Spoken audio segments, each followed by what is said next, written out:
성도님들, 나라와 나라 사이에는 보이지 않는 선이 그어져 있죠.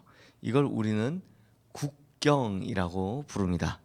그래서 국경을 넘어가기 위해선 국가 간의 이 공인된 국가 간의 조약에 의해서 공인된 증명서를 받아야 하는데요. 이걸 우리가 흔히 이제 비자라고 이야기합니다. 비자를 받는다라고 이야기합니다. 그러다 보니 비자 없이 다른 나라에 체류하면 어떻게 됩니까? 불법 체류자가 되고, 불법 체류자는 이제 적발 즉시 추방당하게 됩니다.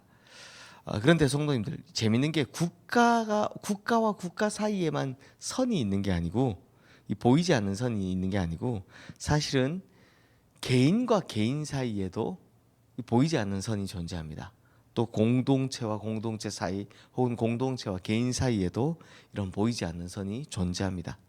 그래서 대부분 이 사람 관계 보면 선 잘 지키는 사람을 좋아하죠.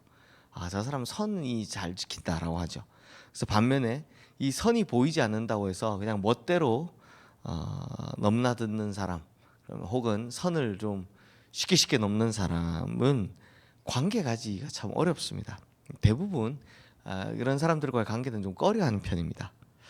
마찬가지로 성도님들, 제가 국가, 인간, 공동체 쭉 이야기했는데 하나님과 우리 사이에도 보이지 않는 선이 존재합니다. 그럼 이 선이 뭐냐? 가장 기본적인 것은 바로 기록된 말씀입니다. 즉 말씀에는 해야 될 것도 기록되어 있고 하지 말아야 될 것도 기록되어 있죠. 그러다 보니 금지된 선을 넘어가는 것, 그게 바로 죄가 된다라는 겁니다. 하나님께서는 죄 지은 인간이 이 스스로는 죄의 문제를 해결할 수 없기 때문에 자신의 아들인 예수 그리스도를 보내셨죠. 그런데 이런 극진한 사랑을 받았음에도 불구하고 여전히 이 죄의 선을 넘나드는 사람, 쉽게 이 말씀의 선을 넘나드는 사람을 하나님께서는 반드시 심판하십니다. 왜요? 은혜의 가치를 모르기 때문입니다.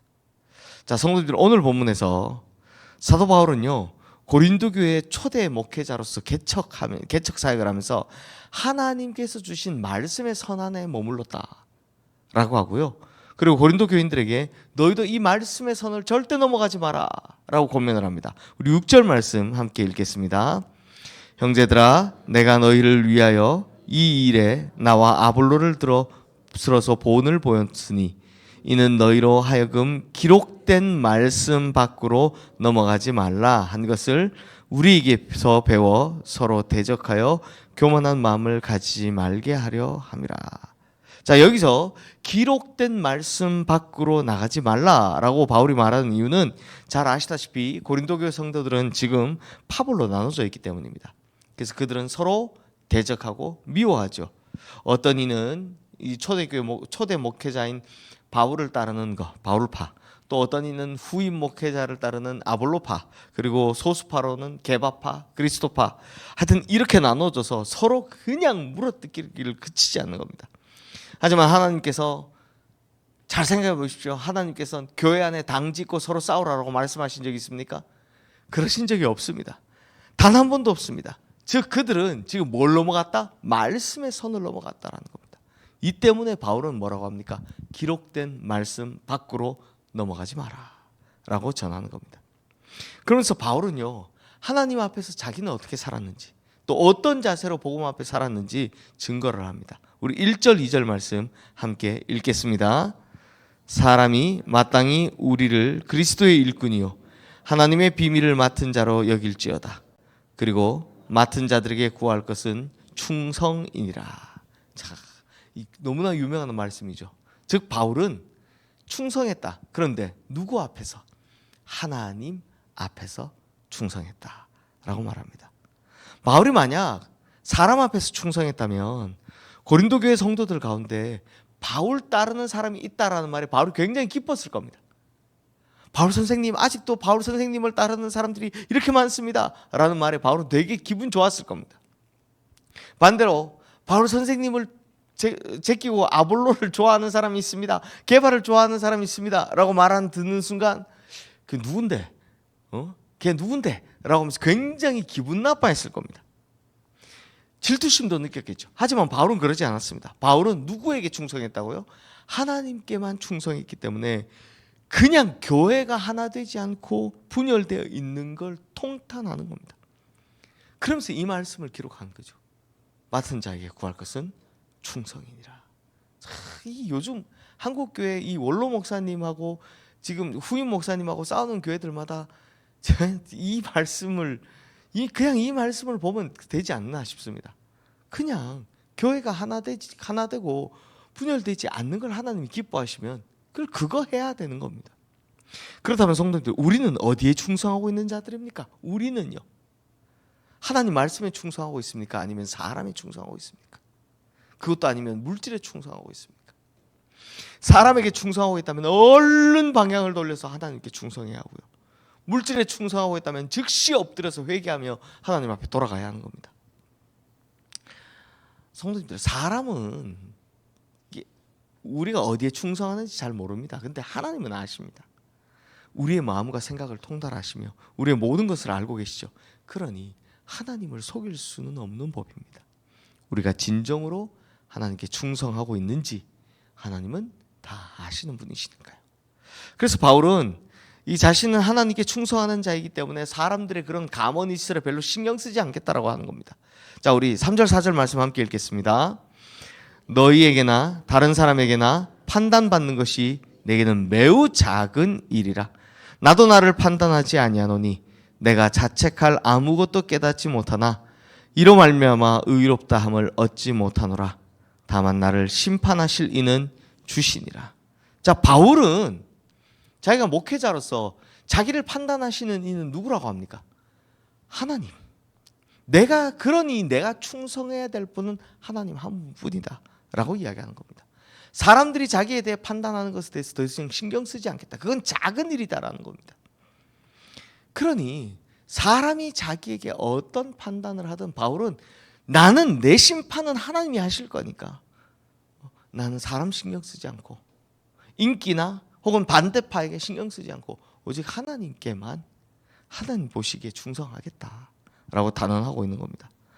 성도님들, 우리도 이 바울처럼요, 섬길 분이 하나님 한 분이심을 확실하게 선언하면 더 이상 사람에게 매일 필요 없습니다. 사람이 뭐라고 하든 별로 신경 쓰지 않을 수 있습니다. 사람들 시선에 별로 신경 쓰지 않아도 됩니다. 이게 우리가 믿음으로써 얻게 되는 진정한 자유라는 겁니다. 왜 자꾸 사람이 신경 쓰입니까? 이건 아직도 내가 사람에게 매여 있기 때문입니다. 그러면 진정한 자유는 뭡니까? 내가 하나님 앞에서만 충성되면 되는 겁니다. 물론 인간관계에서는 선을 지켜야 되죠. 이 자유가 있다고 해도 마음대로 해도 안 됩니다. 또 자유가 있다고 또 마음대로 하시는 분들이 계신데 그건 아니고요. 인간관계에서 지켜야 될 선은 지키되 하나님 앞에서 이 진정한 자유, 사람 눈치 보지 않고 내가 하나님 앞에서 충성하는 그거면 된다는 겁니다. 그리고 이게 참 좋은 게요, 성도님들, 우리가 하나님을 섬기는 게 참 좋은 게 뭔지 아십니까? 저도 목회하면서 봤지만 사람은요 언제나 등 돌릴 수 있습니다. 사람은 믿을 만한 존재인가 물어보면 아닙니다. 사람은 언제든 등 돌릴 수 있습니다. 하지만 하나님은요 절대 우리를 배신하지 않습니다. 그러면 누굴 따라가야 됩니까? 이거 뭐 자명한 거 아닙니까? 그러니 언제든 나를 등 돌릴 수 있는, 나를 배신할 수 있는 이 사람이 아니라 절대 나를 버리거나 포기하지 않으시는 하나님 한 분에게만 충성해야 하는, 그래서 하나님의 사랑받는 믿음의 백성들 다 되시기를 주님의 이름으로 축원합니다. 자, 이어서 5절 말씀 우리 함께 읽겠습니다. 그러므로 때가 이르기 전 곧 주께서 오시기까지 아무것도 판단하지 말라. 그가 어둠에 감추인 것들을 드러내고 마음의 뜻을 나타내시리니 그때 각 사람에게 하나님으로부터 칭찬이 있으리라. 아멘. 우리가 하나님께만 충성해야 할 또 다른 이유를 바울은 이렇게 설명합니다. 종말일 때 하나님께 칭찬받기 때문에. 하나님께서는 당신에게만 충성한 자들이 하나님의 심판대 앞에 섰을 때 이 착하고 충성된 종이라고 칭찬하시고 큰 상급을 주실 겁니다. 반면 사랑과 물질에 충성한 자에겐 하나님께서 절대 천국을 허락하지 않으실 겁니다. 마지막으로 우리 11절부터 13절 말씀을 함께 읽겠습니다.